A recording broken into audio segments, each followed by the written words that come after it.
Yo guys, welcome back for another Blue Protocol Star Resonance video. So today we're talking about the emblems.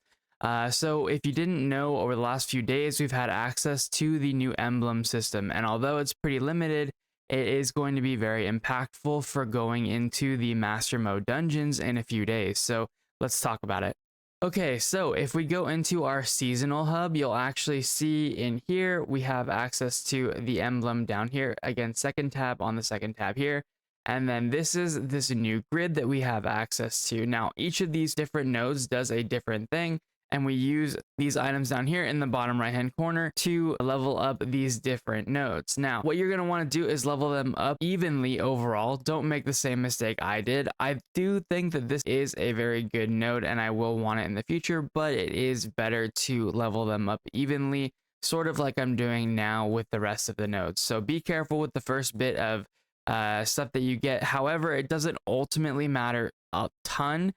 You will be leveling up all of these nodes over time, so don't panic if you did what I did. It's fine. But if you don't know where to get some of these, there's going to be two ways that we know currently to get void residue. So we go down here into the final tab, and you can purchase it here for the seasonal points. If you're like me, you have a ton of this stuff, so make sure you buy it all. Although keep in mind, it only lets you buy it in stacks of 99 and not 100, so you will need to buy all of it and then one more piece. Also, we got to make sure we buy these emblem parts because they're going to be important later on as well. Make sure that you're buying the void residue from this shop on a weekly basis. You will want to make sure you're buying this every single week just to get the maximum amount out.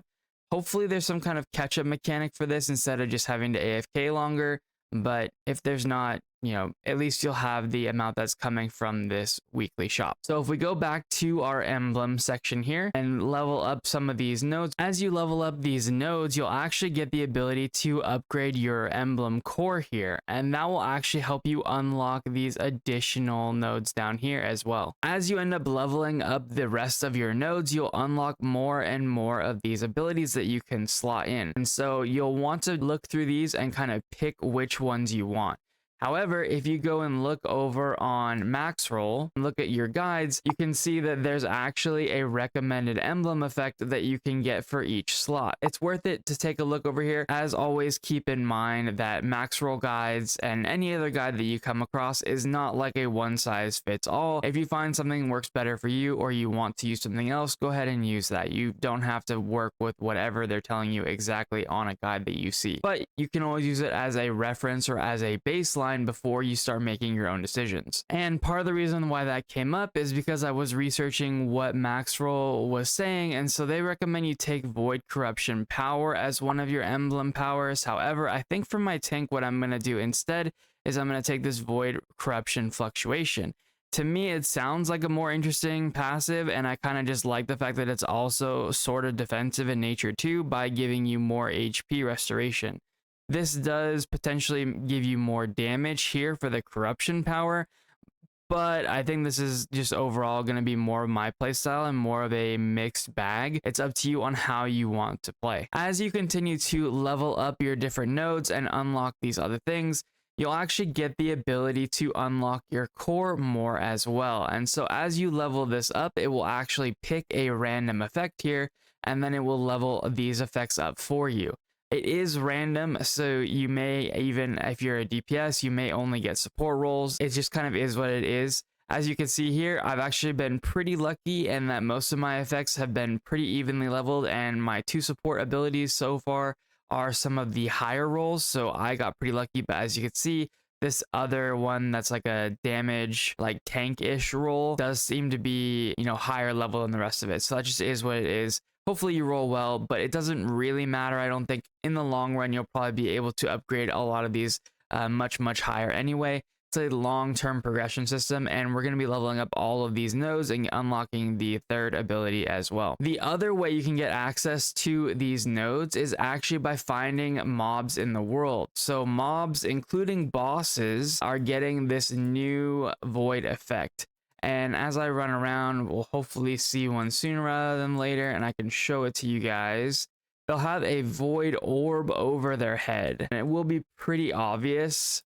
The bosses seem to get slightly different coloring too, so that does help make the bosses a little more obvious. So here's an example. This guy has the purple orb over his head, or he did before he died. And so that's just kind of what you're kind of looking for as an indicator of what's going to drop one of these potential items for you.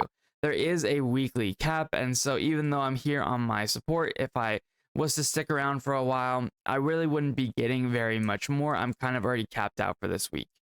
There is a soft cap. You can go past it, but if you go past 100, the drop rates drop significantly. So it's up to you on whether or not you want to farm it that way.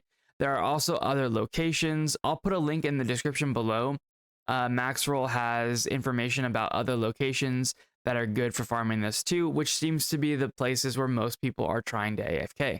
Now, something that hasn't been super obvious is the way that you actually get the drops from those mobs.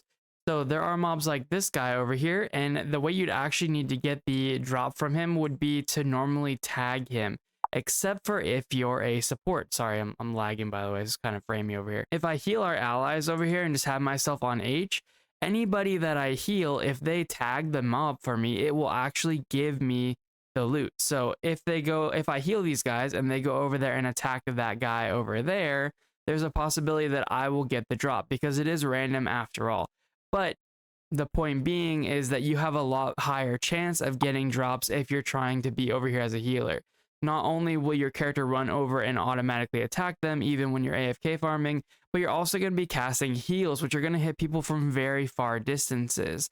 And so anyone they're tagging over there that are currently getting healed by me, they're also going to count as my tags. So I highly, highly recommend you actually play as a LIFEBINDER support specifically.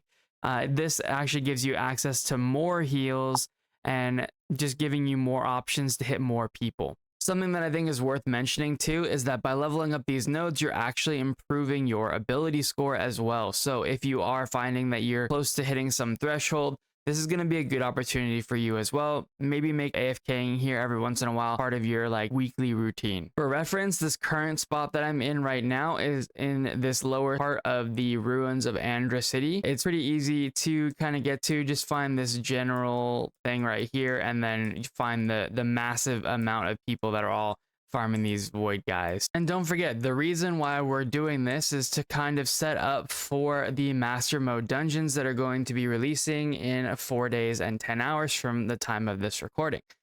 So we are going to be seeing those relatively soon, and we do want to prepare for it.